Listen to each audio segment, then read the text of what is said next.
what do you look for in the problem statement to say, yeah, this problem can be solved recursively, or no, it cannot be solved recursively. Okay? And recursion basically is the idea of to take the problem and you see if you can break it down into subproblems, where each subproblem is solved in the same manner or the same fashion. Okay? And that's what leads into recursion. That's what we're going to focus on mostly. And again, most of the slides are going to be examples. So, and as I mentioned earlier, you see on the slide, the reason we do recursion, because sometimes, especially when we study trees, or the tree data structure, recursion is a very natural characteristic of trees, the data structure of trees, or trees if you look at them outside in the real life. Because the way trees are structured, each branch is actually a subtree by itself. So you can treat the whole, or a tree of elements, are actually a subproblem where each subproblem is a subtree. Okay? That's something we're going to really look at when we study trees, and you see how much difference recursion makes when you use recursion to write tree operations versus non-recursion. You can spend sometimes 4, 5, 6 pages of code to solve one tree operation non-recursively. It may take you 3 lines of code recursively to solve the same problem. And I'll show you examples when we get to that. So that's why it can solve complex problems in a very simple way, a very simple solution, if the problem lends itself to recursion. And that's, as programmers, as a developer, this is our job to find out whether the problem lends itself to recursion or not, or has that characteristic. Of course, with use coding, as I mentioned in my example, I mean, especially with trees, because that's kind of a classic example, it takes you pages and pages of code to solve or write one method, non-recursively, but it takes a few lines of code. For example, traversal. If you want to visit every node on the tree, that's a very natural recursive problem. It takes about 6 lines to write it, but if you want to write it recursively. If you write it non-recursively, it's going to take you pages to do that, because we don't know what the size of the tree is. And of course, it gives us more efficient programs in terms of speed and CPU time when we deal with these problems. So those are kind of the 3 common or most common advantages as why do we consider recursion sometimes when we write programs to solve problems. Any questions on that? Anybody want to add to that? Okay. This is an example. Mathematically, you know what the factorial is, right? Which is 1 times 2 times 3 all the way to n, right?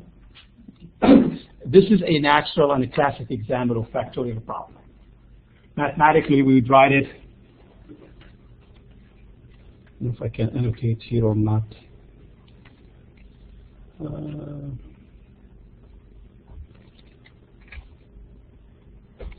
me see. No, it won't be here. Okay.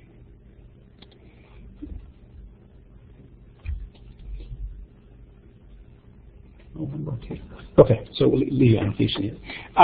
Mathematically, basically, it's, as you said, it's the multiplication of all numbers between 1 and n. Okay, so you can take any, in this case, for example, if you said my number is actually from n minus 1 to 1. Okay. So if you multiply, if you take the factorial of this, which is actually the n minus 1 factorial, multiplied by n, that would be. Now, since the factorial then appeared on this side and on that side of the formula, now it becomes recursive. And that's what a recursive method is, a method that calls itself. That's what makes it recursive. It repeats itself. So, of course, it's a special case in the case of factorial, where the factorial of 1 is 0, 1, and 1 is 1. And then, to generalize this, the factorial of n would be the n times the factorial of n minus 1. So if you want to write this just with a plain pencil and paper, of course this is in Java, it would look like this. The factorial will take some value n, okay, and we check if you hit this base case. That means if n is 0, we said I'm just going to return 1 because I hit the end of it. If not, what I'm going to do, I'm going to recursively call the function on itself, and that's why I put the blue and the blue here. So this function now is calling itself again, recursively, but with a different value here. Just you guys see the recursion here? It calls itself with a different value. So it's all going to be n times the factorial of n minus 1. What is the factorial of n minus 1? It's n minus 1 times n minus 2, right? Or the factorial of n minus 2, I should say. So if you break this down, you'll see how the factorial works in there. I'll show you the runtime stack in a minute. Now, just focus on this base case. Since recursion is a function of repeating or solving sub-problems, which means repeating the process over and over, the same process to solve sub-problems, this process has to stop at some point. You can't continue indefinitely. And this is the case, the base case is what terminates or stops the recursion. So it has to stop. Otherwise, your program would run indefinitely and you get runtime error. Okay? So each problem that lends itself to recursion has to present what we call a base case or a termination case. Okay. In this example, obviously they use 1, or if the n hits a 0 or 1, you can optimize this a little bit by not going to 0, because 0 times or 1 times anything is going to be that 3. So you can optimize it where if n hits a 1, actually instead of 0, you can terminate earlier. Then you return 1. Otherwise, you recursively call the function on n minus 1. Okay. Yes, follow the logic here, just why it's a recursive. Okay. So this is kind of a classic example. What you see here basically just a breakdown of how if we want to apply it to 4 or n equal 4.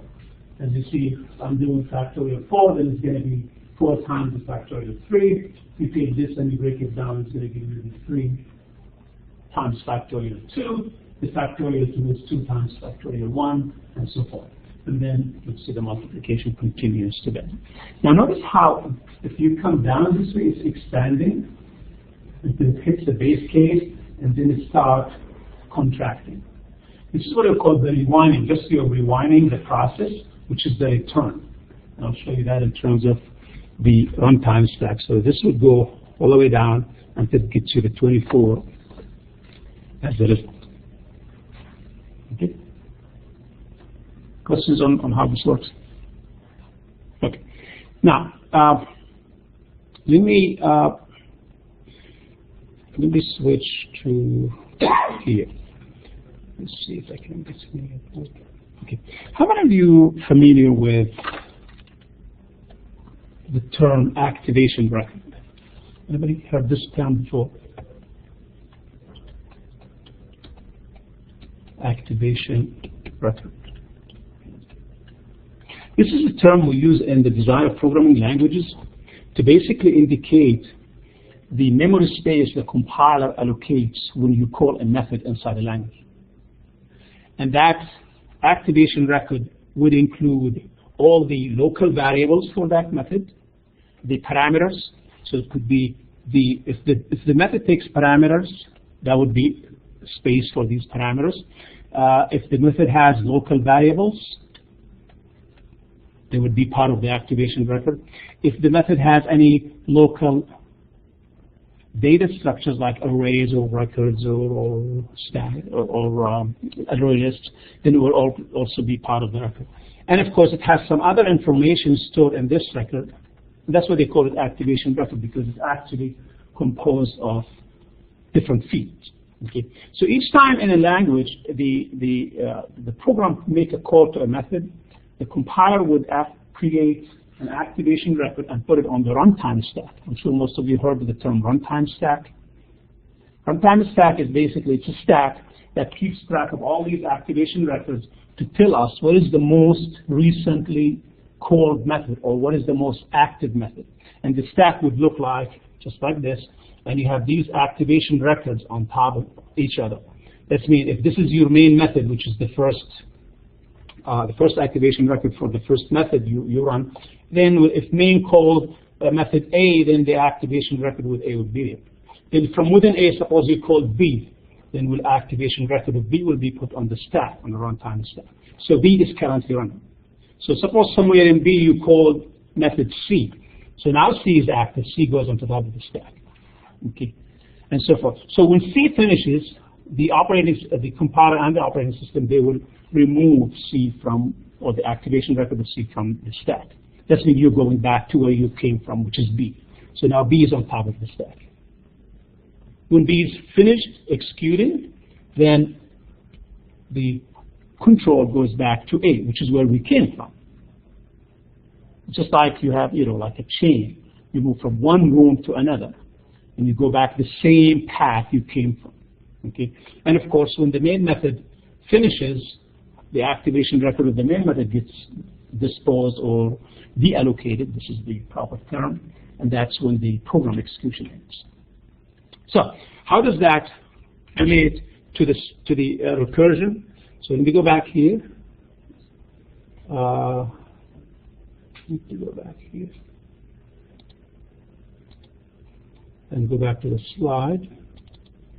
Okay, so this is what I want to show you. So this is the stack. Okay, and each time you call the function recursively, you are actually creating a new activation record with a different parameter. Remember, first we called factorial with 4, and then we call it recursively with 3, and then with 2, and then with 1. So each time you create protocol, there's an activation record going to be added to the stack. And that's what this slide will show. So you call the 4 is going to be 4 times the factorial of 3, so now we are calling the same method but with factorial 3. So now we have a new activation record, this is the main method. So this is the first call, and this is the second call for n equal 3. And then inside that method we call factorial recursively with 2, so now we have activation record for 2 here. And then we on 2 we call for 1, so we have an activation record for 1. So the runtime stack is building up now. And here's with 1, because he uses a 0 as the base case, then there is an activation record for 0. Now remember the code, it says if n equals 0, you return 1. That statement is going to terminate this instance, if you wish, of the execution. So it returns 1 and it eliminates or removes this activation record from the stack, because that version of the method is done, the one you pass 0 to. So now it's kind of the rewinding. So you return 1, and now these arrows, as you see here, basically it's returning you back to where you came from. Okay, that's what on the slide series is how it's expanding and then it's contracting. Now we are into, once we hit the base case, which terminates the recursive calls, now we start rewinding, going back in terms of completing the body of that method and calculating whatever the method does, in this case multiplying whatever being returned times the number that we multiplied before we call the factorial. So it's going to be 1 here. So the 1 going to be substituted for this yellow box, which is the factorial of 0. And so 1 times 1 is 1, right? Then we're going to go back and bring 1 here, so it's going to be 2 times 1, right? Then we end. And each time we do that, we actually drop 1 activation record from the stack. And then, so 2 times almost 2, then we go back here, it's 2, then we have 3 times 2, okay? And then we bring 6, and we do 6 times 2, 4 times 6, which is going to be 24, which is the factorial of 4. So that's how it works. So this is what this animation basically does. And this is a snapshot of how the stack builds up and how the stack gets reduced, this is what we call the space allocation. This is called space deallocation or removal from the stack. So that's how any recursive method works. I mean, we use this example because it's easy to follow. But any recursive function, this is how it behaves. Now, how many times does it get called? It depends on the problem. It could be called 5 times in this case, or maybe it could be 500 times. Okay, and that's the drawback with recursion. It creates a lot of these activation records or instances. So it does consume space. That's the main drawback of recursion. It uses space. You can solve this problem with a loop, with only you need a space for 1 or 2 variables. Here you are using space for every square or every activation record here. So there's a lot of space, which is the cost for using. It's fast, but it uses memory. That's the one thing. It gets reduced, so the space will again be allocated. I mean, no, but each time you deallocate activation record, the space associated with that activation record is handed back to the operating system. Yeah, that's what we call a deallocation. So the program no longer is, so it's what we call a free space. It goes back to the operating system and use it however it needs. Yes. So and you see, all this space has been held by our method. All this space has been held until we deallocate these boxes or these activation records. That's why I said the cost is space here for recursion. You can see it visually. Questions? Other questions? No? Here's the other problem. Adding the number, I think I mentioned this earlier, adding the number between 1 or 0 and n. I mean, if I write this as a small program, just quick for loop from 1 to n, sum equals sum plus n, right? That's how I do it. This can be also solved recursively. I'm just going to show you how you can think recursively. So it's actually the sum of n plus, recursively, the sum of all the number from n minus 1 down here. And you can see how that works. Here's an example just to illustrate it. So if you do the sum of 5, it's actually 5 plus the sum recursively of 4. The sum of 4 is 3 plus, so 4 plus the sum of 3, and so forth. It's the same concept. Yeah, and if you draw a stack, it will have the same behavior where you're going to be allocating activation records until you hit the base case, which is the base case that you here. If sum is 0, then we return a 0. Okay. And that, when it hits that case, then you start rewinding over what we call the deallocation step of the process. I don't have a stack, runtime stack here, but I have the code to show you here. See here, this is sum, takes the integer.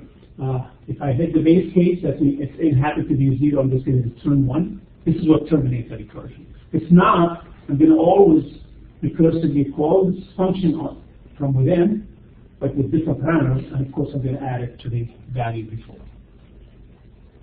Okay? It's fun, isn't it? Okay. What else here? Are you familiar with Fibonacci mathematical sequence? That's one of these classic examples you have to talk about when you talk about recursion. It's any number is actually the sum of the numbers before it, the two numbers before it. 1 is the sum of 0 and 1. 2 is the sum of the 1 and 1. 3 is the sum of 1 and 2, and so forth. So the sum of any number at index I, it's the value in position I minus 1 and I minus 2. That's basically what the sequence is. And you can see it here. Of course, for the 0 and 1, these are the special cases. It's always going to be 0 and 1. From 2 and higher, always you're going to add the value for the 2 value before it. Minus 1, index minus 2. That's a recursive problem also. But here, the difference between the other two examples is that we're calling the function twice recursively within the formula. We're calling it one time here on the value before, and then you're calling a second time on the value before that. Yeah. So you're doing two calls, two recursive calls here. Right? That's what kind of differentiates this problem or this example from the previous two. And as you see here, how I do the fifth of 3, I have to see what is the value before it, which is the fifth of 2, and the fifth of 1. Again, recursively for the 2, I have to do the 1 and 0. For the 1 it's 1, it's a base case, so it's just giving me 1, that's why it's 1 number here. And for 1 and 0, again, that hits the base case, and that's where you get the 2 plus 1. Or 1 plus number, just 2.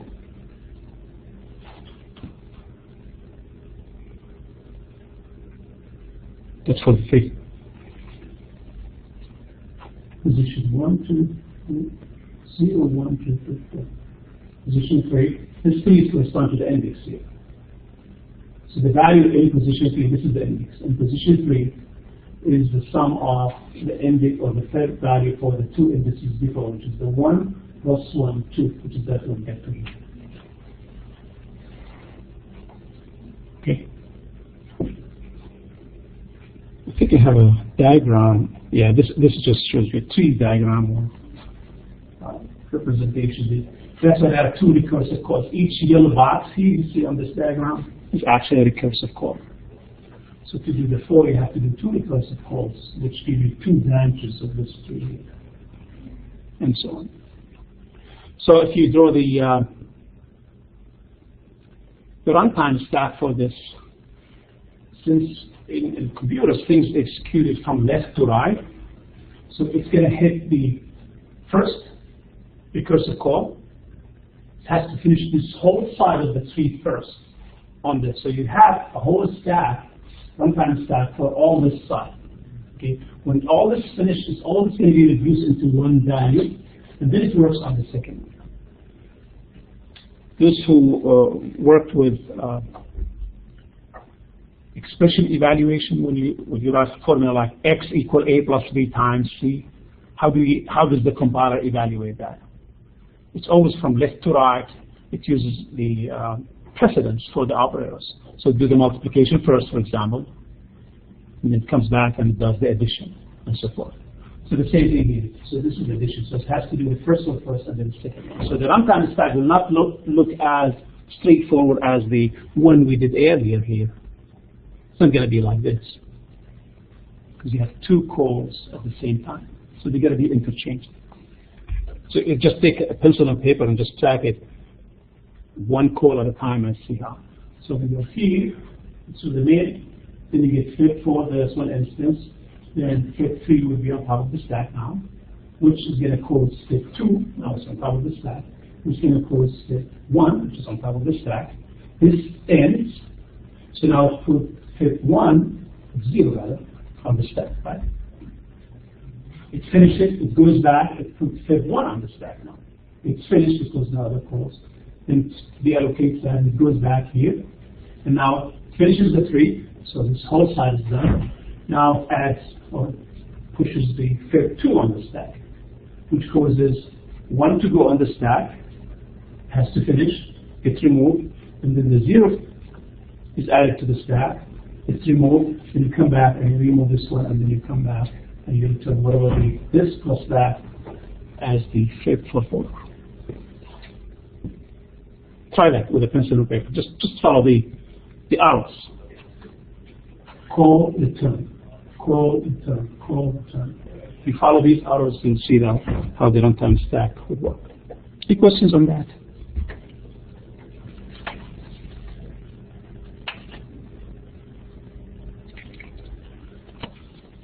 Okay, so all these are just examples to get you to start to think. Oh, by the way, this is the code, or the pseudocode if you want, for the method that takes a value. And in this case, because the base cases are 0 and 1, so you check if it's 0. The formula says you return 0. If it's 1, okay. If it's none of these, then we get it to the recursive business here. Or you recursively call it on index minus 1 and index minus 2.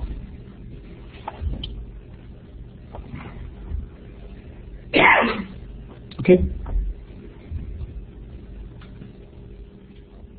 There are slides on the website. I mean, you don't have to copy all this, so you can always download the slides. Okay, what else here? So this brings us to the characteristics. The two characteristics that you have to look for when you trying to decide if this is a recursive or this problem lends itself to recursion or not. You want to make sure that it has a base case, which is that one case where it's going to end this repetitive calls, which is called a termination case. Okay, if it doesn't, then it can't be written as a recursive problem. It has to have that. That's a requirement. And then the other thing is, can you break the problem down into subproblems where each subproblem is actually solved in the same way?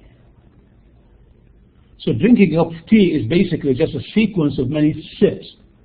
A sip is a sip. It's the same process. It's just you break it down into that many sips and you repeat the process that many times. So that's the whole idea, is you be able to break it down into subproblems where the solution for each subproblem is almost identical, such that you repeat the same process over and over for how many times it's required to solve the problem. So that's kind of the key characteristic of recursion. Okay. I'll let you take a minute to read it.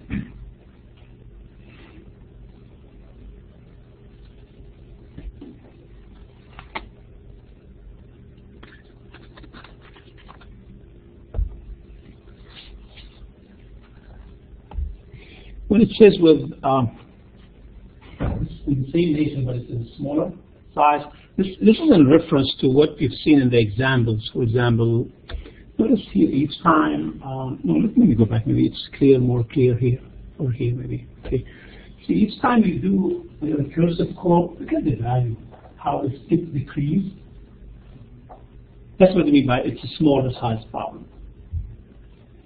See the value, how it's decreased. That's what that statement is referring to in breaking the problem down into sub-problems. Okay? Any questions? Yes? Once you're writing a program and you have solved the program, if you're, like you said, it is similar to the main program, so we can directly call the main program and the program. Yeah. You listen to this. We are not writing multiple programs. We are writing one program that calls itself many times, but what we change here is the parameter, if you look carefully. I mean, it's one program. We're not writing multiple ones. It's just one program. But because it calls itself from within its own body, that's what makes it feel it's subproblem, subproblem, subproblem, etc. So we're not writing multiple programs. We're not writing multiple functions for the same problem. We're writing one function, but it calls itself. And that's what caused these activation records on the stack. So it's one problem, it's a program, or one function, or one procedure, not multiple. But the way it behaves, it looks like it's multiple. Yeah. And this is during runtime. So as far as the source code, it's only one function. But runtime, of course, it has many instances. It creates. But how do you know that that problem needs to be solved with recursion? Well, that's what makes you a software engineer or developer. You need to figure that out. It's basically understanding the problem. It's how to say this. I mean, once you're good at it, you can spot it in the problem. Yes, it's absolutely. And that's why I said earlier, you really have to be thinking recursively also. Because we tend to think in sequence and procedural and so forth. To think recursively, you have to kind of change the way you look at things. So if you're looking to write a problem recursively, your thinking kind of changes the way you look at it. And you're looking for these two characteristics. Is there a base case? If I write this problem recursively, would it stop at some point? If I don't have that, I can't claim that I can write it recursively. Otherwise, it becomes infinite loop during runtime. So that's what you get paid the big bucks to do that. But it's mostly experience. It's a matter of time. It's a matter of time. Well, experience it. How familiar with it? How your ability to envision recursion working, understanding how recursion works behind the scene, and being able to read a problem statement and say, can this be written recursively or not? So it's a problem-solving skill. And that's some of the problems I'm going to email you over the weekend. These are straightforward, simple problems. I'm just going to ask you, can you write these recursively? So you're going to sit down with a pencil and a paper and scratch your head and say, okay, can I do this? Again, it's just getting used to thinking recursively. That's really the bottom line. You seem worried about that. Huh? Okay. Here's another example. I like this example because I do this by 1301. I always say, okay, write me hello world 10 times. For loop 1 to 10 system.out print line hello world, right? Actually, you can do that recursively if you do that. And I'm giving you a solution to show you how to do that. Okay. And of course, here I reversed the logic a little bit. In the previous examples, if you look at the code, it always checks for the base case. If n equals 0 or 1 and return else you do that. Here I reversed it. You can of course reverse this. This is not the only way you write this. Okay. So if the number of times, because I want you to write it n times or 10 times. If I haven't reached the 10 times writing it, then I'm going to continue printing, right? Until I reach 10. So if my count hasn't reached 10 yet, I'm going to continue recursively to do it. And that would give you... Is this data success? Yes. And if you see here, basically, if I haven't reached or down to the first one, then it's a title the times good that one. Then I'm going to print that message, and then I'm going to call this method again, but I'm going to reduce the number of times by 1, because I already printed 1 time. Right? Because if you print it 10 times, then first you print it, and then let's print it again 9 times. And you print it 9 times, it's okay, let's print it again 8 times. And 7 times, and so forth. So when this process ends, you're going to end up printing it 10 times. You can say here, if times equals 0, then do nothing, or exit if you wish. Else, you do this, if you want to reverse the logic here. Right? Think about it. If the times, because I'm going from 10 down to 0, that's what n equals 0 here is here. So like I said, if times equals to 0 or equals 0 in Java, do nothing or just return or exit. Else, do these 2 ones, which would be similar logic sequence, would be similar to the previous examples, where you check the base case first, and the else part is do the recursive case. Here I reversed it just to show you that there's no one way of doing this. It's still going to be recursive, but you can write it in different ways.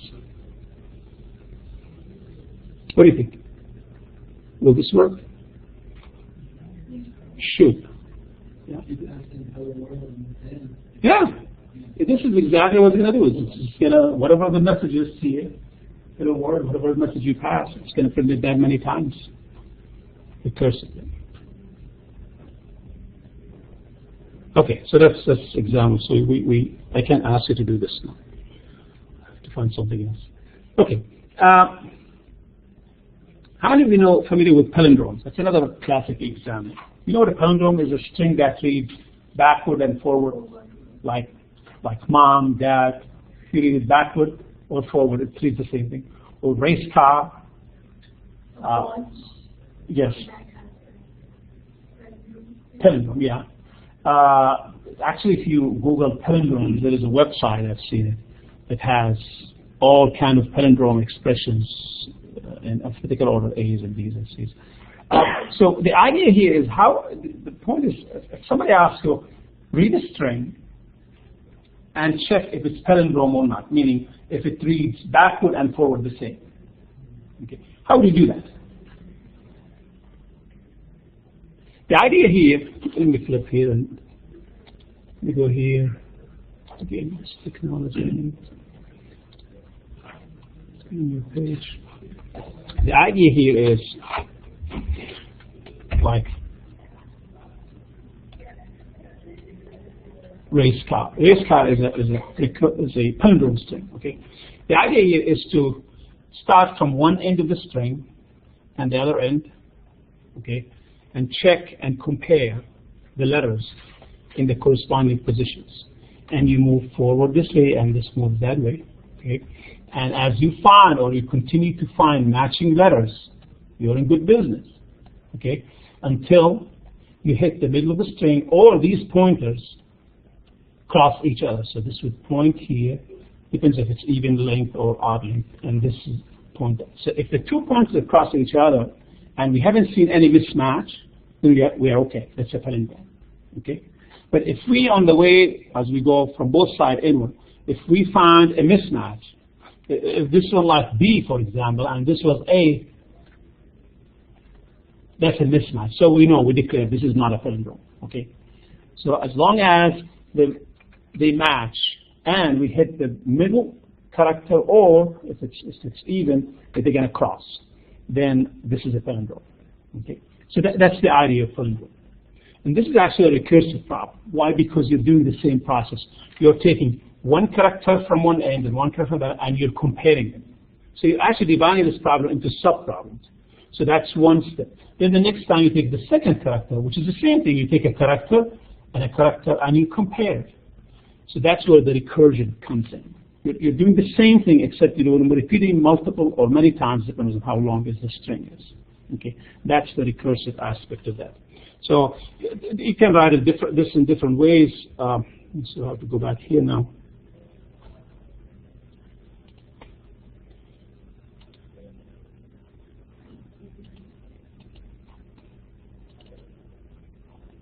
Okay, so this is kind of a quick solution for it. Actually, the solution is not good because it uses the short string. But a quick solution for it is that once you hit the string length, once you reduce that string all the way down to 1 character or 0 length, you're actually done. So this is the base case for you. The other base case is if you found a mismatch at any given point. As you're walking from the outside of the string toward the middle of it, if at some point you find a mismatch, that's also a termination for a base case. Because you don't want to worry about the rest of it. It's not permanent, right? Only you continue if this is false, okay? And if these two conditions are not true, then you proceed with the else part here, which is the third condition. And here what he does in this solution, basically, he said, okay, now what I'm going to do, I'm going to drop these 2 characters I just checked. So the most outer character I dropped from the string, and he created a new string with the ones that he didn't check yet. And then he passed that, this is what this standard, he passed that recursively to the same method. So what he's doing actually, he's taking a string, he's taking 2 characters at a time and dropping them each time and passing the rest of the string recursively to be solved in the same manner. That's what he's doing. Okay. This solution is okay, but it's not really efficient because the substring basically takes one string and creates many substrings, which is basically memory space waste. Okay, so you can do that. Alternatively, instead of dropping element and passing the substring, basically what you can use indices or pointers to point to the position of the characters, and then you can rearrange the argument. Here, instead of passing a substring, you pass the position in the string. So you're still dealing with one string. The only thing that changes is where my pointers are. The first one, last one, second one, and the second last one, and so forth. So you just simply send the pointer to that. And this is done on the next slide here. Here we go. So here, basically, he used low and high. So where the low, which is basically the left pointer moves 1 position ahead, that's the +1, and the right pointer moves backward 1, which is the minus, which is equal to the low and high. Okay, so he's not passing the strings anymore. He's basically just passing the position of the characters you want to check. He's ending up with 1 string. So this is kind of a little bit more efficient solution than the one on the previous stage. Okay, so that's just another example. That any questions on the concept of the example? Palindrome check and why it's recursive. So look at that. So you start when you call it. You call it with a string s, okay, and you bring in the string s, and you also bring the index value. You know, strings are arrays, and each character has an index like 0, 1, 2, 3, depends on which language. In C++ they start 1, Java starts 0. So all you're bringing is the index value, where to start, which is the beginning of the string, and where to end, which is the end. Okay, that's all you bring in. So you're not copying the string, you're not slicing the string anymore. It's basically just the same string, except the index value is passed. And that's why the recursive code here is still work on the same string as, okay, but it changes the low and high or the left and right pointers positions. Yeah? Can you go backwards, Mike? Sure. For this one, all you had to pass it was a string number. On the second example, you would have to pass Then there is a substring here. See, this is calling the function substring. Right, but I mean it in the original function. Is telling it. Yes. So that gets it, but for the second example, you have to tell it the indices to start at. So, I mean, if you had some... You can call it the helper function, anyway you call it. But basically, you start here, okay, and then this is like 0 and the length -1. Oh, like a math. Yeah. Yeah. This is basically the Oh, whole look at string. just the bottom part, sorry. This is the recursive part. This is kind of what we call the trigger. Gotcha. It's a little bit more abstract solution, but it's still recursive. Any other questions? Okay. There are some examples. I think you can find some code for most of these examples. But the next explain is the concept why these problems or these scenarios are recursive. How many of you are familiar with binary search? You know what a binary search, right? Binary search is applied on sorted lists. Have you ever seen those big phone books where they list people and their phone numbers? If you look for somebody, you have to go, because they're in order, right? So if you look for John Smith, you go to the S side. You look to Bailey, you go to the B. So think of that. For a binary search, basically what you do, you take that phone book and you open it in the middle. And you said, is that name in that middle page that I'm looking at? If not, I'm going to consider either it's the first half or the second half. It's binary. So each time you actually drop half of the phone book when you search. So you consider this is the upper half, the second half. Now you open that half again recursively. Notice that you open it in the middle, just like a new phone book by itself. You open in the middle, say, okay, what am I supposed to look if the name is not on that page I'm looking at? First half or the second half? So you're going to drop one of them, and so forth. So this is the idea of binary search. It's to apply it to what we call sorted lists. And the idea is to drop half of the list each time. And this is a recursive problem, actually, because each time you repeat the same process, but on a subset of the list. And each time you drop half of that list. That's why you get that phone book. You keep basically considering half of the book initially, then half of the half, then half of the quarter, and half of the eighth, and so forth. So this is a problem that can also be solved recursively, and I think the book has a solution. I'll show you. It's about 3-4 lines of code, actually. Selection sort. You guys know what selection sort? We're going to talk about it at some point.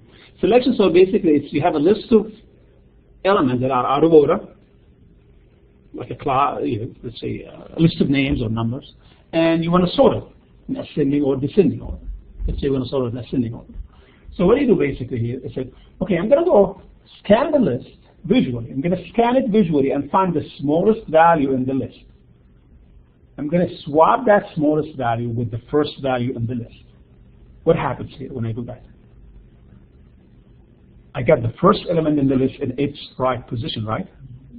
Now I'm going to ignore this first element, and I'm going to repeat the same process on the rest of the list. I'm going to look at it, see where is the smallest. I'm going to swap that with the first element, which is actually the second now. And then you ignore the first and second. Now you go from third element to the nth element. And you continue this process. It's the same process, just each time you repeat it on the list minus one element. And that is a recursive problem also that can be written. You agree? And of course, you stop when the size of the list is one element. Because this is 5 elements. You sort the first part, so the next one is going to be 4, 3, 2, 1. When the list size is one element, that's your termination or what's called base case. Because when an element or a list of one element is the list itself in order, right? So that would be the base case. The size of the directory, for example, if you have a folder, subfolder, etc., and each folder has files in it. And how do you determine the size of, let's say, of the C drive on your computer? How would you figure out how many bytes or megabytes or terabytes of data on it? That's a recursive problem. Because if you think about it, each folder is a collection of what? Subfolders and files, right? So when you calculate the size of the first folder, it's actually the size of all the subfolders in it plus the size of the individual files. Now, you take one of the subfolders and say, what is the size of this subfolder? It's going to be, again, the size of all of its subfolders, right? Plus its files. So this is also a recursive problem. Because you're repeating the same thing on just at a different level in your tree, if you think about it as a tree. You're repeating that for every subfolder. It's the same process. It's the size of the subfolders plus the size of the files. If you apply that recursively, you end up with calculating what is the total size of the C drive, for example, on your computer. So this is another recursive problem there. And I'm sure most of you have heard of that towers of Hanoi. Do you guys know those? We have these towers, and you have the disks that have different sizes. They sit on top of each other, and the smaller, the bottom one will be the larger, and the top one will be the smaller. And you want to move all of them in the same order, one tower or one peg to another. This is kind of, some children game. Are you guys familiar with this? Towers of Hanoi? Okay. Let me do this.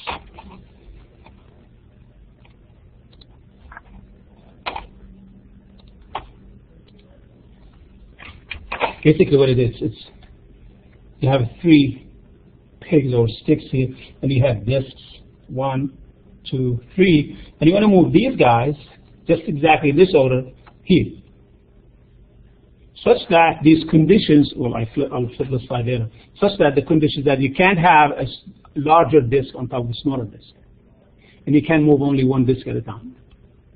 Okay? It's kind of a game. It's a very interesting game. It's a challenging game, but it can be done recursively, and there is a recursive solution for it.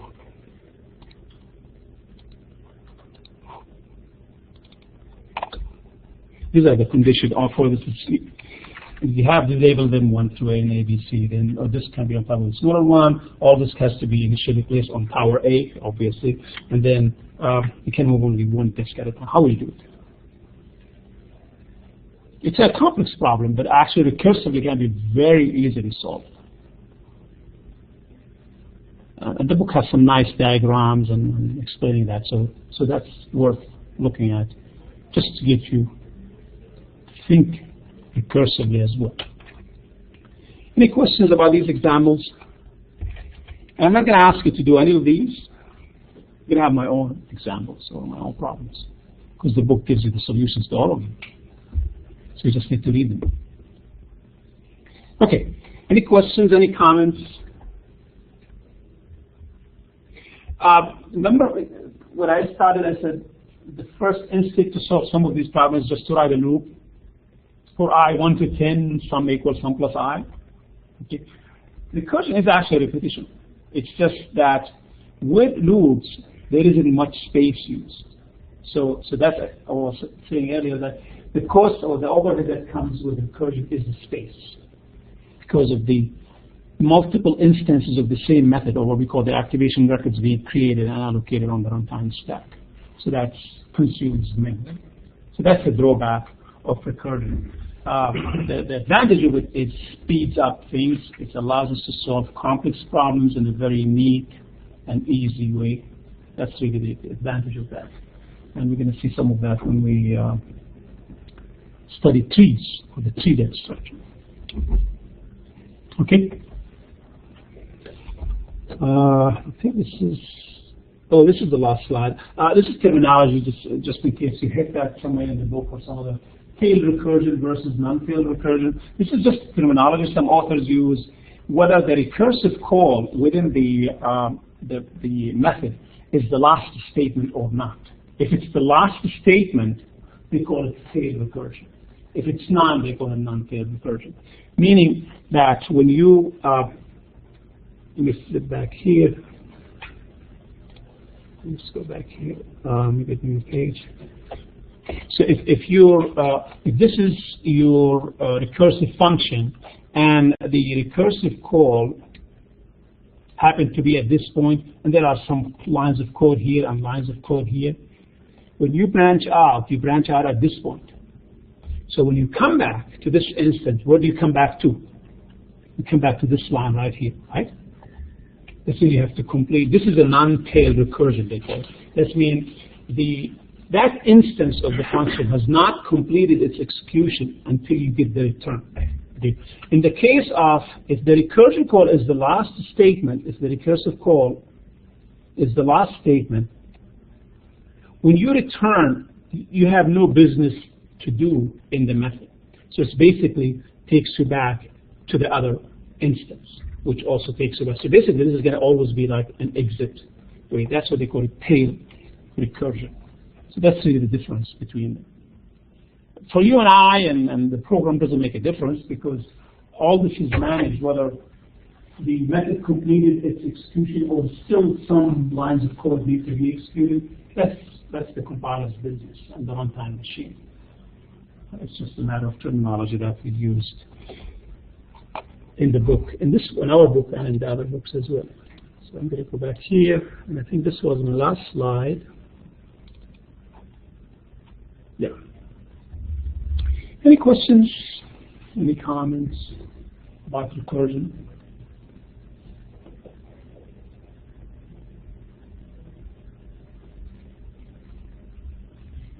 That's scary silence. It scares me. Okay. Monday is a holiday. We're not going to meet. But I'm going to keep you busy over the weekend.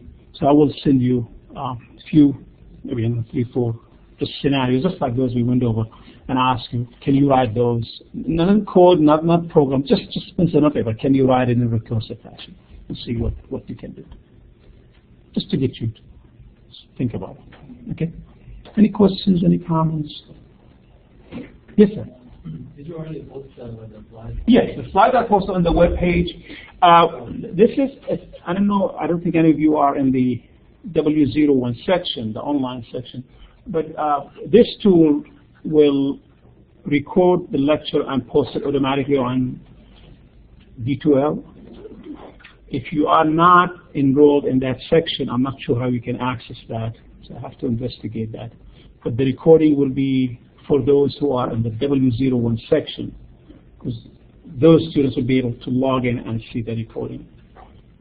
I need to find a way where I can make the recording available for you as well, in case you miss a class or something. So I'm still learning the tool. Again, as I said earlier, today I spent just a crash course, a couple hours, but we survived. So we managed to get this report. But we'll find a way for you also to be able to look at the recordings as well. Either I can add you to that section, so you can log in, and somebody told me you can do that manually. You can do that, you can add. I can do that, okay, but maybe with your help, yeah. Show me how. But we will find a way. But the slides themselves are on the web page, so anybody can download it. It's just the recording on D2L. That's the difference. Yes, sir. Maybe looking for the assignment.